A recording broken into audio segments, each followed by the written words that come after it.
দাদা ওই দাদা বিরাট কোহলি দুজনেই অবসর নিতে, ফলে একটা জেনারেশনের গ্যাপ হয়ে গেছে, সেই জায়গাটা কিভাবে এটা দেখলো?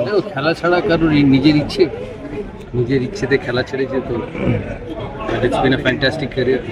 Virat Kohli has been a fantastic career and so was Rohit Sharma. টেস্টের ক্যাপ্টেন একটা দু তিনটে নাম আসছে বলে এগিয়ে রয়েছে এই মুহূর্তে শুভমান গিল। সিলেক্টরদের যেটা ভালো বুঝবে, অনেক কিছু প্রোজ অ্যান্ড কনস আছে, লং টার্ম আছে, বুমরাজ ইনজুরি আছে, সবকিছু মিলিয়ে whatever they decide. Did the decision surprise you, Dada, because he was in the peak of his form? Yeah, it has surprised me. It has surprised. বিরাট আর রোহিতকে ছাড়া England সফর কতটা challenging, একটা সরে যাওয়ার মতো অনেক কথা শোনা যাচ্ছে। না চেষ্টা চলছে, তো সহজে সরে যাওয়া যায়। ক্রিকেট প্রেমীদের তো মন খারাপ, ইডেনের সামনে বিক্ষোভ করছে, মিছিল করছে। না বিক্ষোভ মিছিল করে কিছু না, তো বিসিসিআইয়ের সঙ্গে কথা চলছে, বিসিসিআইয়ের সঙ্গে সেই সম্পর্ক খুব ভালো। ঠিক আছে। Why is it taking so longer?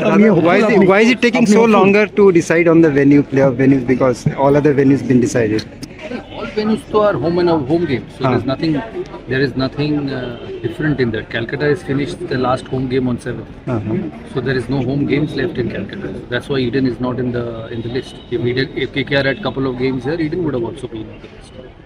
So that's the reason Eden is not in the league stage. But it's Eden's playoff, so I'm sure everything. ফাইনালটা নিয়ে আপনি হোপফুল? ফাইনালটা নিয়ে আমি হোপফুল। ফাইনাল আর প্লেঅফ দুটোই মানে বাংলা হান্টের আরও খবর দেখতে নজর রাখুন। বাংলা খবর মানেই বাংলা হান্ট।